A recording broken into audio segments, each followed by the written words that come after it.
Yo, balik lagi sama gue Channel Menatin. Dan ya, pada kesempatan kali ini gue akan mengupdate lagi untuk Bitcoin ya. Jadi kemarin sudah update untuk perihal Bitcoin dan juga BNB beserta Polkadot ya, beberapa area target resistance dan supportnya. Dan BNB itu kemarin udah nge-spike dan testing di area resistance pertama. Kemudian sampai sekarang itu malah reject dan koreksi gitu ya. Jadi lanjut aja tanpa basa-basi, ini diawali untuk news event malam ini ya. Jadi di sini ada Core PCE Price Index ya. Ini mulainya itu jam setengah 8 malam ya. Kemudian di sini juga ada retail investors ya, X Auto ini Juli. Kemudian ada personal spending juga ini untuk bulan Juli ya, teman-teman. Kemudian di sini ada Jackson Hole Symposium dan juga ada Fed Chair Powell Speak. Ya, jadi ini beberapa hal yang sangat-sangat penting ya. Mulai dari setengah 8 sampai jam 9 malam nih. Puncaknya gitu lah ya. Itu ditutup dengan Jerome Powell Speak. Ya, dan yang mungkin nanya Jackson Hole Symposium ini apa sih sebenarnya ya. Jadi di Google juga udah ada gitu pengertiannya. Jadi ini merupakan acara tahunan yang dihadiri oleh pimpinan bank sentral, menteri keuangan, akademisi hingga praktisi pasar finansial dari berbagai negara. Ya, jadi ini yang ke-45 tahun ini mengusung tema Recessing Constraints on the Economic and Policy. Ya, jadi memang intinya nanti akan ngebahas seputar perekonomian sekarang dan kedepannya bagaimana, ditambah juga nanti Jerome Powell Speak juga teman-teman ya, nanti di jam 9 malam. Jadi memang ini sangat-sangat berpengaruh ya, nggak cuma untuk jangka pendek ya, nggak cuma di kripto aja, tapi untuk keseluruhan market lah ya, secara global. Dan untuk perekonomian ke depan itu kurang lebih bagaimana sih gitu. Dan benar-benar menarik, patut ditunggu juga ya nanti hasil dari istilahnya pertemuan ini apa dan sebagainya gitu ya. Jadi walaupun semalam itu ada news event, teman, nggak terlalu berdampak ke market ya. Market cuman sideways di situ-situ aja. Dan ya, ini menunggu untuk malam ini lebih istilahnya puncaknya lah kurang lebih ya. Jadi memang ini penentuan apakah market dump or pump gitu ya. So, ini kita akan bahas dulu untuk USDT dominance secara time frame 1 jamnya. Yes, jadi secara overall time frame 1 jam masih outlook yang ini ya. Dia bermain di dalam range channelnya. Kalau kita bicara atau lihat dari sudut pandang ketika dia going up, kemudian dia sideways cenderung turun di dalam range channel ini ya, seperti bull flag pattern gitu ya. Jadi bagian atas dan bawahnya ini bisa kita pergunakan untuk menjadi resisten dan juga support. Dan ya, kita bisa lihat, perhatikan kalau misalkan kita lihat lebih detail lagi ya, dari pergerakan yang terakhir ini 1 jam.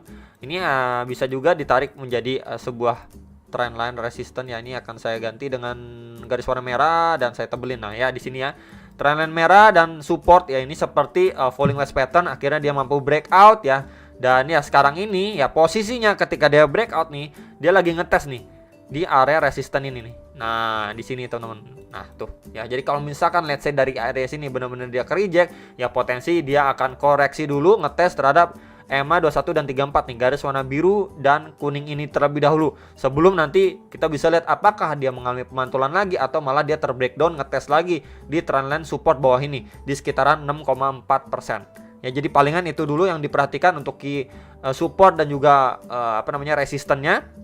So, kalau misalkan dia let's say udah mampu break juga dari area box warna coklat ini, next target di trendline yang terbentuk. Kita bisa lihat sebelumnya mendapati rejection ya. Ini 1, kemudian ini 2, ya ini berapa kali 3, 4, ya ini potensially kelima kalau memang dia dikasih nendang lagi ke atas. Dan kalau misalkan let's say dia mampu break ya, ini kan salah satu pattern bullish gitu ya. Kalau misalkan dia mampu break ya dari si pattern ini ya, ya udah dia bisa potensi untuk ngetes sampai ke box warna ungu ini. Sebelumnya menjadi area support resisten yang cukup kuat untuk USD dominance itu di kisaran 7 sampai 7,13%. Ya, jadi palingan itu dulu yang bisa diperhatikan untuk si USDT dominance secara time frame 1 jam. Next, ini untuk si Bitcoin secara daily time frame ya. Jadi memang nggak terlalu banyak perubahan karena memang dia cuman bermain atau ngetes di range box warna orange ini ya, di sekitaran 21.500 sampai 21.800-an dolar. Kemudian reject, nanti ngetes lagi reject ya, cuma sideways aja. Mungkin benar-benar menunggu untuk malam ini bagaimana gitu ya. Terlebih ada speech juga dari Jerome Powell ya. Kita sama-sama nggak tahu apa yang ingin dibicarakan. Palingan yang untuk kita perhatikan bersama-sama, let's say kalau memang nanti malam itu hasil pertemuannya itu nggak bagus untuk market dan lain sebagainya, ya udah dia bisa drop lebih dalam, maybe ngejar untuk skenario buruk yang kemarin sudah kita bahas ke sekitaran 19 ribuan dolar di box warna putih ini ya. Jadi nggak usah dia terbang lebih tinggi ya mungkin di atas 22.400-an, dia nggak nyampe situ aja ya, mungkin aja cuman tertingginya di kisaran kemarin 21.900, ya udah dia cuman mentok di situ kemudian drop sampai UFC-nya. Itu bisa juga. Atau memang mungkin dari teman-teman juga banyak yang udah cari-cari info-info ya, banyak banget yang optimis nge-short ya dan lain sebagainya. Oh, ini bakalan jelek, buruk dan lain sebagainya, market dibanting dan lain sebagainya. Ya itu udah berseliweran gitu ya berita-berita begitu. Cuman ya kita coba melihat dari perspektif yang berbeda. Bisa aja ketika orang-orang udah optimis nge-short ya, orang-orang udah yakin banget nih nge-short ya, bisa aja terjadi, bukan nggak bisa. Cuman kalau misalkan kita lihat dari perspektif berbeda, bisa aja malah kejadian yang sebaliknya. Ketika orang banyak nge-short gitu, udah disitulah market di-pump gitu. Ketika orang-orang nggak siap gitu loh, nggak siap akan terjadi pump gitu ya. Di pump, kalau misalkan di pump pun ya masih skenario ini ya, at least di sekarang 22.450 sampai di sekitaran 23.500-an dolar ya. Jadi yang nge-short itu disapu bersih dulu gitu ya, baru ketika masuk ke area sini baru akhirnya dibanting gitu, dibanting ke kisaran 19.000 dolar. Jadi memang skenario ini masih bisa aja istilahnya berjalan ya, kalau memang mau disapu bersih dulu orang-orang yang siap short gitu ya, baru nanti ketika orang waduh gua short tadi malah dibantai nih, wah dia udah naik nih ya, atau bahkan sampai di atas 23.000-an, 23.500 nih, wah ini orang-orang udah berubah mindsetnya, wah ini kayaknya market positif di pump, ya udahlah golong aja lah, malah dibanting ketika orang nggak siap. Ya bisa aja skenario seperti itu terjadi gitu ya. Cuman kalau misalkan kalian nggak terlalu mau ngambil resiko ya, mau wait and see dulu sampai nanti nunggu kejelasan nih nanti malam hasilnya bagaimana, ya nggak apa-apa. Jadi nggak pegang trading dulu gitu ya sampai menunggu selesai nanti malam, ya bisa aja, nggak ada salahnya gitu ya. Jadi balik lagi ke pertimbangan kalian masing-masing sesuai trade plan kalian. Kalian berani ya kalian go ahead sesuai dengan trade plan dan resiko yang kalian siap hadapi. Kalau memangnya kalian lebih konservatif, ya udah stay away dulu sejenak dari market atau trading di kripto ataupun yang lain gitulah. Kurang lebih seperti itu gambarannya. And then kalau misalkan kita lihat untuk secara hourly time frame-nya ya, jadi memang ini udah saya infokan kemarin-kemarin ya. Ini mungkin box bawahnya akan saya ganti biar berbeda dengan warna ungu ya. Ini kan area supportnya itu di sekitaran 20.700-an, 20.800-an dolar. Dan untuk area resisten terdekat ya itu di dua area nih. Ini 21.445 dan di sekitaran 21.885 dolar. Ini tarikan Fibo kalau saya ambil ya, dari swing high-nya itu yang bagian sini nih. Kalau yang outlook yang ini nih, saya ambil dari sini swing high ke swing low terakhirnya dia gitu. Ya maka beberapa resisten ini kita dapat ya golden ratio-nya, and then ya dia precisely beberapa kali ngetes dan reject nih di kisaran retracement 0,3 nih dari golden ratio kakek Fibo-nya teman-teman ya. Dia nge-spek sampai itu kemudian kena reject, coba ngetes lagi, kena reject lagi.